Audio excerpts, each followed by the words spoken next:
खबर आ रही है वॉर ब्रेकिंग। इस वक्त की वॉशिंगटन न्यूयॉर्क में प्रदर्शनकारियों का मार्च है। युद्ध को लेकर अब सड़कों पर लोग उतरने शुरू हो गए, जिसका जिक्र मैं कर रही थी आपसे अभी कि देखिए अमेरिका ने बहुत सारे एंडलेस वॉर्स देखे हैं और जनता कई बार इससे चिढ़ भी जाती है। अपने बच्चों को ईरान के पहाड़ों पर मरने के लिए क्या वाकई भेजेंगे, जैसा वो कह रहे हैं कि वो जमीन पर उतरेंगे। तो ऐसे में अलग अलग जगहों पर देखिए प्रदर्शन शुरू हैं और ये तस्वीरें भी हम आपको दिखा रहे हैं। ईरान के खिलाफ जो युद्ध चल रहा है उसको लेकर ये प्रदर्शन, सड़कों पर उतरे हैं लोग। और युद्ध दरअसल कुछ लेकर नहीं आता है, युद्ध तबाही लेकर आता है, भारी नुकसान लेकर आता है, मौतें लेकर आता है।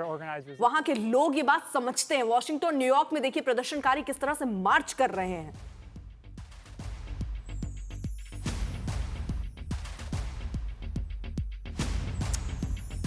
पीके श्रीवास्तव जी, जरा ये, क्योंकि ये प्रदर्शन की तस्वीरें अगर आप देखिए, वाकई अमेरिका बहुत बार एंडलेस वॉर में घुसा है। तो आपने क्या पुराने अपने वॉर से, युद्ध में घुसने की रणनीतियों से कुछ सबक नहीं लिया है? और क्या, मेरा सवाल ये है कि पहाड़ों पर मरने के लिए जो लोग हैं वो अपने बच्चों को भेज देंगे ईरान की स्थिति को समझते हुए? अर्पिता, अगर मुझे थोड़ा सा टाइम दें, 2-3 बातें मैं कहना चाहूंगा। पहली बात यह है कि ईरान में जो ग्राउंड फोर्सेस जाएंगी, इस वक्त जो स्पेशल फोर्सेस हम कहते हैं, उनका कोई एक लिमिटेड ऑब्जेक्टिव होता है, उसको अचीव करने के लिए आती है। जिस तरीके से गोल पोस्ट चेंज हो रहे हैं अमेरिकन प्रेसिडेंट के, ये पता नहीं चल रहा है कि वो करना क्या चाहते हैं और क्या उनका विक्ट्री पॉइंट होगा जहां वो कहेंगे कि मैं अब जीत गया हूं। तो उसके अभाव में ये मुझे लगता है सिर्फ एक कहने वाली बात है, जो बहुत कुछ कहते हैं, लेकिन स्पेशल फोर्सेस को उतारने का अभी कोई न तो समय लगता है न कुछ है। और जहां तक आप ईरान जैसे युद्ध कर रहा है, उससे बिल्कुल साफ हो गया है कि ईरान तो एयर वॉरफेयर में इंगेज हो ही नहीं रहा है।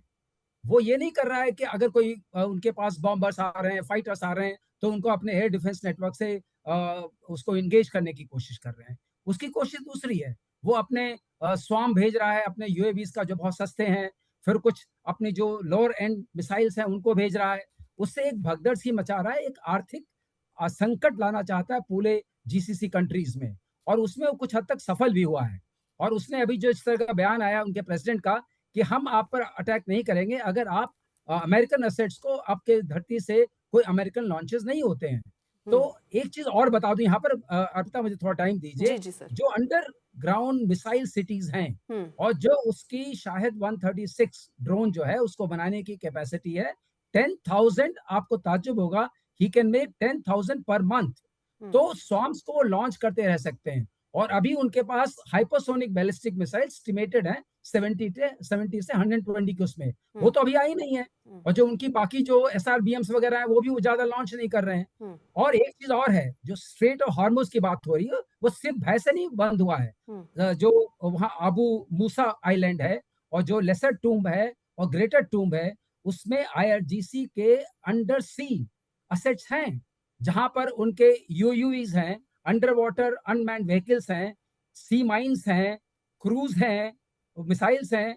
तो ऐसा नहीं कि खतरा वहां नहीं है, वो सी लेन, जाने वाली सी लेन और आने वाली सी लेन के बिल्कुल मुहाने पर है, बिल्कुल रेंज में है। तो इनकी मिसाइल सिटीज और जो ये अंडर वाटर इनके असेट्स हैं, आप इनको खत्म करने का जब तक पूरा बनेगा नहीं। तो बेसिकली आइडिया क्या था कि हम रिबेलियन लाएंगे, अगर ये सत्ता टूटेगी तो वहां से अंदर से संघर्ष होगा, जो कि ठीक है, लेकिन ठीक है मॉडल सर, था। ठीक है अचल जी। ये मतलब ये बार बार समझ में आ रहा है कि अमेरिका ने सोचा कुछ, हुआ कुछ, अब उसके बाद आप अपनी प्लान बी, प्लान सी पर आगे बढ़ रहे हैं। और अब कई बार लड़ाई आपकी ईगो की हो जाती है कि अब कैसे पीछे हटे। तो आप उसके थ्रू, क्या अमेरिका बढ़ रहा है आगे बिना उसके परिणाम सोचे? क्या अमेरिका ने कुछ अलग आंक लिया और हुआ कुछ और है?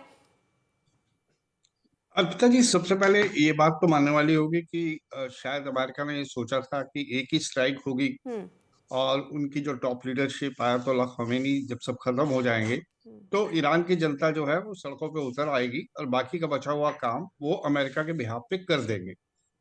हुआ इसका उल्टा, ये आंकलन बिल्कुल गलत हो गया।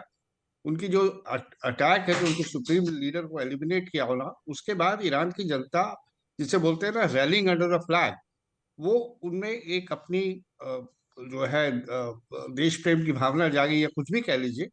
वो सडनली अमेरिका के अगेंस्ट हो गई। वो चीज नहीं जो उन्होंने सोचा था कि ये जनता तख्ता पलट देगी, वो वहां पे ये फेल हो गए। अब आता है नंबर दो। नंबर दो ये कि इन्होंने कब तक इसको पूरी तरह से न्यूट्रलाइज कर पाएंगे।